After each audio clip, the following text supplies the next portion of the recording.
विद्यार्थ्यांनो, सप्रे नमस्कार. मुंबई उच्च न्यायालय याकरता आपण जी व्हिडिओ सिरीज घेऊन आलो आहोत त्यामधील हा नेक्स्ट व्हिडिओ आहे. आजच्या व्हिडिओमध्ये आपल्याला इतिहास ह्या टॉपिक मधील महत्वपूर्ण असे 25 प्रश्न बघायचे आहेत 50 गुणांसाठी. व्हिडिओ काळजीपूर्वक बघा. प्रश्नांची उत्तर येत असेल तर आपण खाली कमेंट करू शकता. तर आजच्या व्हिडिओतील सर्वात पहिला प्रश्न आहे, मावळांचा नेता कोण होता? गोपाळकृष्ण गोखले, लोकमान्य टिळक, म गो रानडे की गोपाळ गणेश आगरकर? तर सांगा, मावळांचा नेता खालीलपैकी कोण होते? तर याचं जे योग्य उत्तर आहे ते आहे ऑप्शन क्रमांक 1, गोपाळ कृष्ण गोखले हे मावळांचे नेते आहेत. यानंतर पुढील प्रश्न, दादरा नगर हवेलीस पोर्तुगीजांपासून केव्हा स्वातंत्र्य मिळालं? 1950, 1954, 1961 की 1963?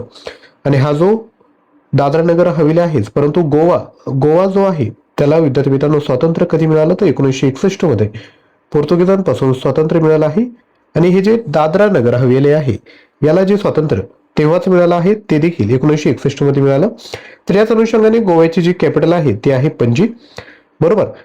आणि गोव्याचा जो काय म्हणता येईल की स्थापना दिवस आहे, जर तो तुम्हाला येत असेल तर खाली कमेंट करायचं. तुमच्यासाठी होमवर्क आहे, गोव्याचा मला स्थापना दिवस खाली कमेंट करायचा आहे. यानंतर पुढील प्रश्न, राष्ट्रीय सभेचे अधिवेशन 1907 साली डॅश येथे भरले? लखनौ, सुरत, मुंबई की मद्रास? तर याचं योग्य उत्तर काय असणार आहे तर ते आहे ऑप्शन क्रमांक 2, सुरत या ठिकाणी. विद्यार्थी मित्रांनो, राष्ट्रीय सभेचं अधिवेशन 1907 साली सुरत या ठिकाणी भरलेलं आहे. कारण की राष्ट्रीय सभेचे जे अधिवेशन आहेत ना ते वेगवेगळ्या ठिकाणी झालंय. मुंबईला झालं, कोलकात्याला झालं, सुरत झालं. आणि प्रत्येक अधिवेशनाचे जे अध्यक्ष आहेत ते देखील तुम्हाला यायला हवे. त्यामुळे अभ्यास जेव्हा कराल तर प्रत्येक प्रश्न एकमेकांना कनेक्ट करून त्या ठिकाणी तुम्ही अभ्यास करायचा आहे, जेणेकरून तो प्रश्न लक्षात राहण्यात तुम्हाला मदत होईल. नुकतीच नाशिक महानगरपालिकेची एक्झाम झाली, त्या टॉपिकमध्ये देखील इतिहास या टॉपिकवर प्रश्न विचारण्यात आले होते. त्यानंतर राज्यघटना या टॉपिकवर प्रश्न विचारण्यात आले होते. भूगोलावर प्रश्न कमी होते, परंतु जो राज्यघटना होता त्यावर देखील प्रश्न खूप सारे विचारण्यात आले होते. जसे की जी नव्याने राज्यघटना झाली त्यामध्ये घटना दुरुस्ती झाले, अनुच्छेद झाले, कलम झालेत, राष्ट्रपती झाले, यावर प्रश्न त्या ठिकाणी विचारण्यात आला होता. आणि एक प्रश्न त्या ठिकाणी विचारण्यात आला होता की 2025 मध्ये नवीन उपराष्ट्रपती म्हणून कोणाची निवड झाली? तर ती CP राधाकृष्णन यांची निवड झाली. आणि लक्षात घ्या, डेली बेसिसवर करंट अफेअरची तयारी करायची असेल तर डेली करंट अफेअर आपलं जे युट्यूब चॅनल आहे त्याला देखील तुम्ही सबस्क्राईब करू शकता, लिंक डिस्क्रिप्शन बॉक्समध्ये दिली आहे. पुढील प्रश्न आहे, पुढीलपैकी राष्ट्रीय सभेचे संस्थापक सांगायचे आहे? लोकमान्य टिळक आहेत, पंडित नेहरू आहे, महात्मा गांधी आहे की यापैकी नाही? तर लक्षात घ्या, हा फसवा प्रश्न. यापैकी कोणतेही राष्ट्रीय सभेचे संस्थापक नाहीयेत. पुढील प्रश्न बघूयात. अमेरिको वेस्पुसी यांच्या सागरी मोहिमेमुळे कशाचा शोध लागला? भारत, चीन, अमेरिका की जपान? तर यांच्याच नावावरून जो खंड आहे किंवा देश आहे त्याला हे नाव देण्यात आलं आहे अमेरिको. अमेरिकेवरून काय लक्षात येईल तर अमेरिका. तर अमेरिको वेस्पुसी याच्या सागरी मोहिमेमुळे अमेरिकेचा शोध लागला. यानंतर पुढील प्रश्न बघायचा आहे, स्वराज्य पक्षाच्या स्थापनेस कोणाचा पुढाकार होता? डॉक्टर आंबेडकर, लोकमान्य टिळक, राजेंद्र प्रसाद की CR दास? जी राज्यघटना आपली जी तयार करण्यात आली होती त्यामध्ये ज्या समित्या होत्या, घटना समिती, याचे जे अध्यक्ष होते, घटना समितीचे अध्यक्ष होते राजेंद्र प्रसाद. तर मसुदा जी समिती होती तिचे अध्यक्ष कोण होते? आंबेडकर. आणि जो मजूर पक्ष जो होता त्याचे जे नेते कोण आहेत तर ते देखील आंबेडकर आहेत. तर याचं जे योग्य उत्तर काय असेल? स्वराज्य पक्षा संदर्भात हा प्रश्न आहे. तर स्वराज्य पक्षाच्या स्थापनेस ज्यांचा पुढाकार होता तर ते आहेत ऑप्शन क्रमांक 4, CR दास. यानंतर पुढील प्रश्न बघूयात. रशियन बोल्शेविक राज्यक्रांती केव्हा झाली? 1912, 1915, 1917 की 1920? तर सांगा, ही जी रशियन क्रांती आहे ती केव्हा झाली आहे? हे जे काय म्हणतील की कालखंड आहे ते लक्षात राहण्यास थोडं कठीण जाईल, परंतु जर तुम्ही व्हिडिओ एक दोनदा जर बघितला तर नक्की लक्षात राहून जाईल तुमचे. आतापर्यंत आपण 40 व्हिडिओ चॅनलवर अपलोड केले. 40 गुणिले 25 म्हणजे किती? टोटल 1000 प्रश्नांची आपण तयारी केली. मुंबई उच्च न्यायालय ही जी प्लेलिस्ट ओपन करून आपण जेवढेही व्हिडिओ आहेत ते सर्व विद्यार्थी मित्रांनो आपण स्वतः अटेम्प्ट करायचे. 1000 प्रश्नांची तयारी होऊन जाईल. आणि आपलं टार्गेट काय तर परीक्षा होईपर्यंत 4000 प्रश्नांचा सराव आपण युट्यूबच्या माध्यमातून करणार आहोत. त्यामुळे चॅनलवर नवीन असाल तर चॅनलला आता सबस्क्राईब करून घ्या. रशियन बोल्शेविक राज्यक्रांती ही ऑप्शन क्रमांक 7चं उत्तर आहे. ऑप्शन 3 1917 मध्ये झाली. पुढे प्रश्न, लोकमान्य टिळकांनी सुरू केलेली चतुसूत्री कोणती? 10वी पर्यंत आपण हे प्रश्न बघितले आहेत. तर सांगा, लोकमान्य टिळकांनी सुरू केलेली चतुसूत्री कोणती आहेत? तर याचं योग्य उत्तर आहे ऑप्शन 1 स्वराज्य, स्वदेशी, राष्ट्रीय शिक्षण आणि बहिष्कार. तसेच नाशिक महानगरपालिकेत अजून एक प्रश्न विचारला होता की माणसाचा विकास करायचा असेल तर 4 सूत्र त्या ठिकाणी त्यांनी विचारले होते. 4 ऑप्शन मला आठवत नाही, परंतु माणसाचा विकास करायचा असेल तर कोणती चतुसूत्री त्या ठिकाणी आवश्यक आहे असा नाशिक महानगरपालिकेत प्रश्न विचारण्यात आला होता. पुढील प्रश्न योग्य जोडी या ठिकाणी सांगायची आहे. योग्य जोडी ओळखा. ॲलन ह्यूम राष्ट्रीय सभेचे संस्थापक, Jawaharlal Nehru Nehru report, any Besant खिलाफत चळवळ, ईश्वरचंद्र विद्यासागर संमती बिल. तर यापैकी योग्य जोडी कोणती आहे? तर ती आहे ऑप्शन क्रमांक 1 ॲलन ह्यूम राष्ट्रीय सभेचे संस्थापक योग्य जोडी आहे. पुढील प्रश्न कोणत्या सुधारणा कायद्यान्वये कायदेमंडळात भारतीय प्रतिनिधींच्या संख्येत वाढ करण्यात आली? Montagu Chelmsford, Morley Minto, Dalhousie Ripon की कर्जन डफरीन. तर याचं जे राईट आन्सर आहे ते आहे मॉन्टेग्यू चेम्सफोर्ड. आणि जो लॉर्ड रिपन होता ना, त्याला चांगलं मानलं जायचं कारण की त्यांनी असे भरपूर सुधारणा विधेयक आणले होते, त्याची भारताला आवश्यक होती. त्यामुळे चांगला व्हाईसराव कोण असा जर प्रश्न आला तर लॉर्ड रिपन हे नाव लक्षात असू द्या. पुढील प्रश्न देशाच्या फाळणीची योजना कोणी तयार केली होती? ऑप्शन आहेत John Lawrence, Stafford Cripps, Mountbatten की वेवेल.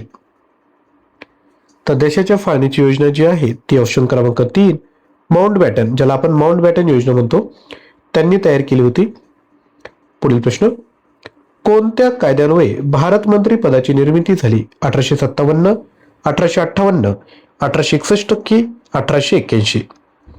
तर भारत मंत्री हे जे पद आहे ते कधी निर्माण करण्यात आलेलं आहे? याचं जे योग्य उत्तर आहे ते आहे ऑप्शन क्रमांक 2 1858. आणि मुंबई उच्च न्यायालयाची तयारी करत असाल तर लक्षात घ्या, तुमच्यासाठी 12,000 प्रश्न प्लस 300 प्लस ऑनलाईन टेस्ट फक्त 240 रुपयामध्ये आपण देतोय. जेवढ्याही PDF आहेत त्या तुम्ही ॲपमध्ये डाउनलोड करू शकता आणि जेवढ्याही ऑनलाईन टेस्ट आहेत त्यामध्ये मल्टिपल अटेम्प्ट आहेत, म्हणजे कितीही वेळेस तुम्ही त्या टेस्ट देऊ शकता. जर आपल्याला हा कोर्स परचेस करायचा असेल तर लिंक डिस्क्रिप्शन बॉक्समध्ये दिली. ॲप डाउनलोड करून कोर्स परचेस करताना new20 हा कुपन कोड यूज करायचा आहे. याची जी ओरिजिनल प्राइस आहे 300 रुपये, परंतु 20% डिस्काउंट म्हणजे 60 रुपये कमी करून तुम्हाला 240 रुपयामध्ये हे मटेरियल मिळून जाईल. अगदी क्वालिटी प्रश्न त्या ठिकाणी असणार आहे. तर या प्रश्नाचं योग्य उत्तर आहे ऑप्शन क्रमांक 2 1858. पुढील प्रश्न खालीलपैकी तुम्हाला चुकीची जोडी सांगायची आहे. युगांतर, भूपेंद्र दत्त, न्यू इंडिया, अरविंद घोष, संवाद कौमुदी, राजा राममोहन रॉय, सायमन कमिशन विरोधी उठाव, लाला लजपत राय. तर चुकीची जोडी कोणती आहे? योग्य उत्तर आहे option 2 new India, Aurobindo Ghosh चुकीची जोडी. परंतु बाकीचे 3 ऑप्शन विसरून जाऊ नका. युगांधर लक्षात ठेवा, भूपेंद्र दत्त, संवाद कौमुदी, राजा राममोहन रॉय आणि चौथा ऑप्शन सायमन कमिशन विरोधी उठाव, लाला लजपत राय लक्षात असू द्या. पुढील प्रश्न भारतातील मिल मजुरांच्या स्थितीत सुधारणा करण्यासाठी कोणी पहिला फॅक्टरी कायदा मंजूर केला? Lord Northbrook, lord Lytton, lord Ripon की लॉर्ड डफरीन. तर भारतातील मिल मजुरांच्या स्थितीत सुधारणा करण्यासाठी कोणी पहिला फॅक्टरी कायदा मंजूर केला? योग्य उत्तर आहे ऑप्शन 3 लॉर्ड रिपन यांनी हा कायदा या ठिकाणी मंजूर केला आहे. पुढील प्रश्न व्हेरी व्हेरी इम्पॉर्टंट. महात्मा गांधीजींना राष्ट्रपिता ही पदवी कोणी दिली? लोकमान्य टिळकांनी, पंडित नेहरूंनी, गोपाळ कृष्ण गोखलेंनी की सुभाषचंद्र बोस. तर सांगा महात्मा गांधींना राष्ट्रपिता ही पदवी कोणी दिली आहे? तर याचं जे राईट आन्सर आहे ते आहे ऑप्शन क्रमांक 4 सुभाषचंद्र बोस यांनी महात्मा गांधींना राष्ट्रपिता ही पदवी दिली.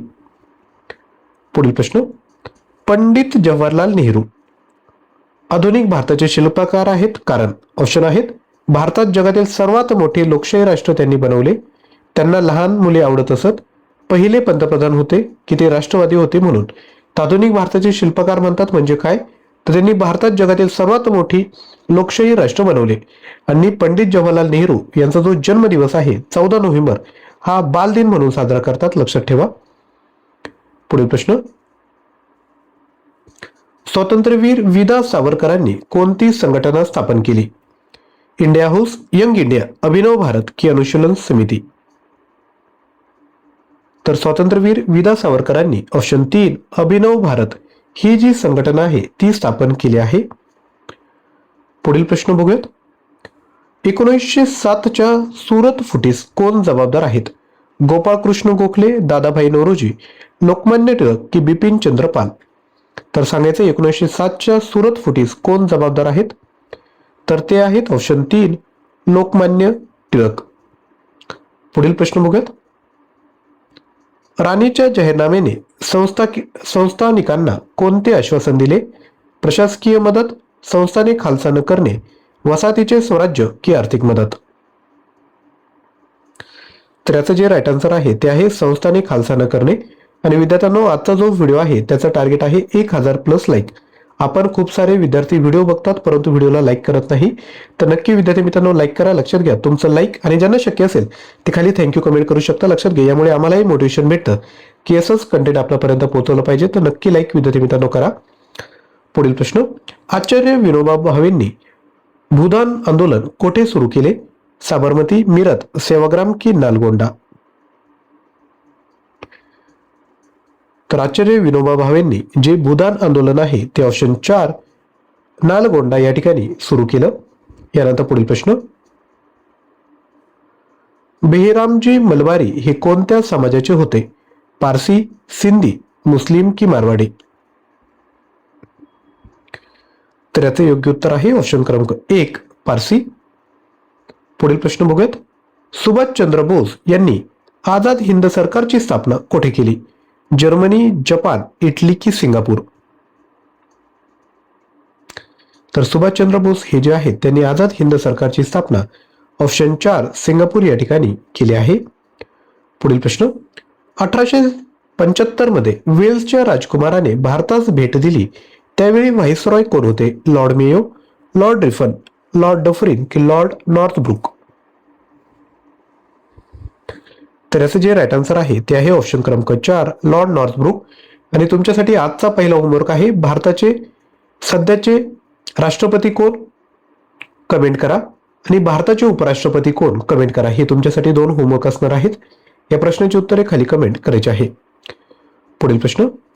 बंगालच्या फाळणीविरोधात बंगाली जनतेने 16 ऑक्टोबर 1905 रोजी कोणता दिन म्हणून पाळला? निषेध दिन, वंगभंग दिन, स्वतंत्रता दिन की दुखवटा दिन? तर बंगालच्या फाळणीविरोधात बंगाली जनतेने 16 ऑक्टोबर 1905 रोजी ऑप्शन 4 दुखवटा दिन या ठिकाणी पाळलेला आहे. पुढील प्रश्न. 1901 मध्ये भारताच्या संरक्षणासाठी रॉयल नेव्हीची स्थापना कोणी केली? Lord Dufferin, lord Lytton, lord Curzon की लॉर्ड रिपन? तर याचं जे योग्य उत्तर आहे ते आहे ऑप्शन क्रमांक 3 लॉर्ड कर्झन. तसेच विद्यार्थी मित्रांनो, मुंबई उच्च न्यायालयाची तयारी करतायत लिपिक, शिपाई, हमाल किंवा चालक. 15,000 प्रश्न, 300+ ऑनलाईन टेस्ट फक्त 240 रुपयामध्ये मिळेल. ऍप्लिकेशन डाउनलोड करून New20 हा कुपन कोड यूज करायचा आहे आणि मुंबई उच्च न्यायालय याच्या प्लेलिस्टमध्ये जाऊन आपण जर तुमच्याकडून काही व्हिडिओ बघायचे राहिले असेल तर ते देखील व्हिडिओ बघून घ्या. आणि जे मी तुम्हाला प्रश्न विचारत आहेत त्यांची मॉक टेस्ट सराव आपण त्या ठिकाणी करू शकता. आपलं जे दुसरं युट्यूब चॅनल आहे डेली करंट अफेअर त्याला देखील तुम्ही सबस्क्राईब करायचे, ज्यावर डेली सकाळी 6 वाजता चालू घडामोडींचे प्रश्न सोबत फॅक्ट म्हणजे एखादं सपोज राज्य आलं तर त्या राज्याच्या अनुषंगाने काही महत्त्वाचे चालू घडामोडी असेल त्या सर्व मी तुम्हाला सांगत असतो. एकदा जाऊन व्हिडिओ अवश्य बघा, तुम्हाला आवडेल आणि आवडल्यानंतर तुम्ही चॅनलला देखील त्या ठिकाणी सबस्क्राईब करायचं आहे. थँक्यू.